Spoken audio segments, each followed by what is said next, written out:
a Guerra dos 100 Anos, que na verdade durou 116 anos.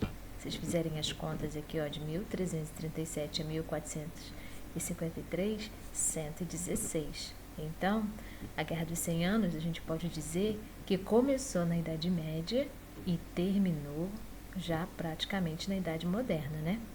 Então, foi um dos maiores conflitos da Idade Média entre as duas principais potências europeias, França e Inglaterra. Apesar do nome, durou mais de um século, né? Não foi um conflito interrupto, mas uma série de disputas que incluíam várias batalhas. Então, quer dizer, não foi uma guerra que durou 116 anos, né?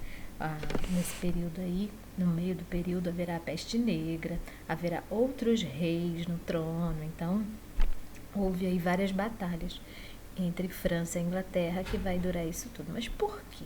Como aconteceu, né? A gente tem que voltar um pouco atrás, né? Quando a abertura do comércio pelo mar Mediterrâneo, depois das cruzadas, né? As feiras medievais, as feiras vão crescer, né? E as duas mais importantes aí são a feira dos Flandes e de Champagne. Champagne fica na França e Flandes é uma região que é da Inglaterra, né? E o que vai acontecer aí no final do século XII? O rei Felipe Augusto II da França anexou a região dos Flandes, que é um importante centro comercial da Europa, porque pertencia à Inglaterra, né? Então, o estopim do conflito se deu quando o rei francês Carlos IV morre sem deixar herdeiros. Eduardo III, então rei da Inglaterra, achou-se no direito de reivindicar para si o trono. Além de súdito, ele era sobrinho do rei. Entretanto, os nobres franceses também queriam o mesmo, e a Assembleia Francesa acabou escolhendo o conde Philippe de Valois, que se tornou o rei. Mas por que um rei da Inglaterra, rei Eduardo III, então rei da Inglaterra, queria também ser o rei da França, né? Isso tudo porque ele era sobrinho do rei. Mas vamos entender como chegou a esse estopim aí, né? Os problemas na sucessão do trono francês. Este é o rei Felipe o Belo. Felipe o Belo vai iniciar o processo de centralização política na França.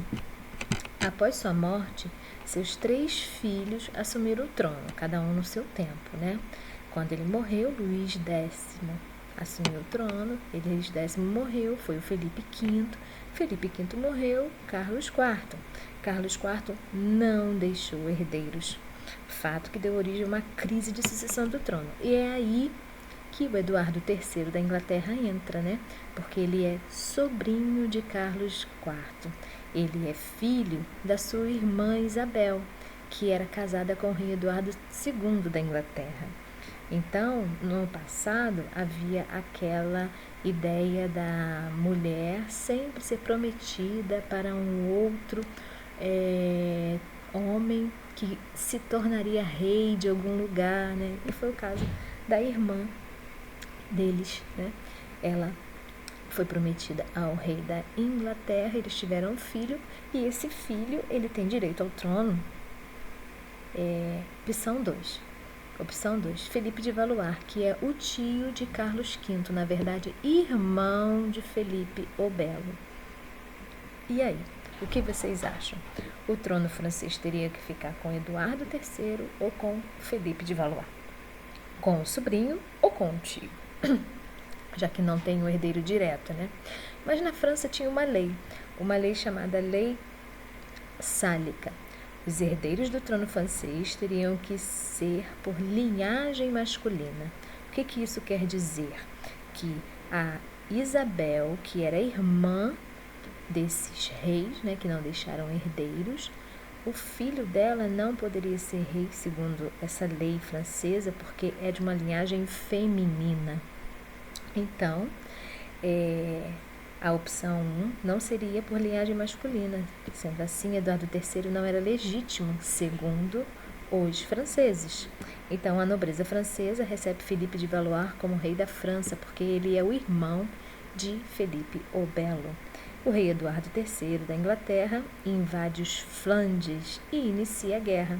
Vamos lembrar dos Flandes, aquele território que a França tomou, aquele lugar onde tem grandes feiras comerciais que a França tomou.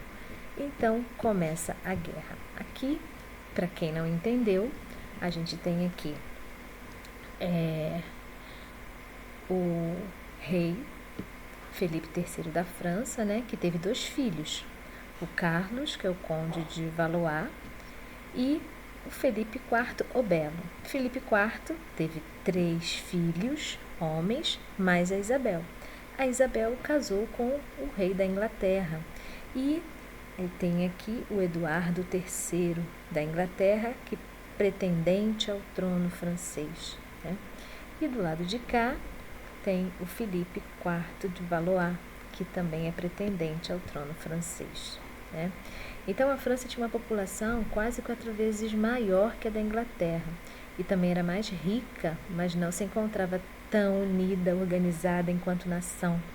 A Inglaterra, por sua vez, possui uma monarquia mais forte e se deu melhor no início da guerra. Em 1412, nasce uma personagem importante no desenvolvimento da Guerra dos 100 Anos, né, que é Joana d'Arc. Quando era criança, presenciou o assassinato de membros da sua família por soldados ingleses que invadiram a vila em que morava. Com 13 anos de idade, começou a ter visões e receber mensagens que dizia ser dos santos. Nessa mensagem, ela era orientada a entrar para o exército francês.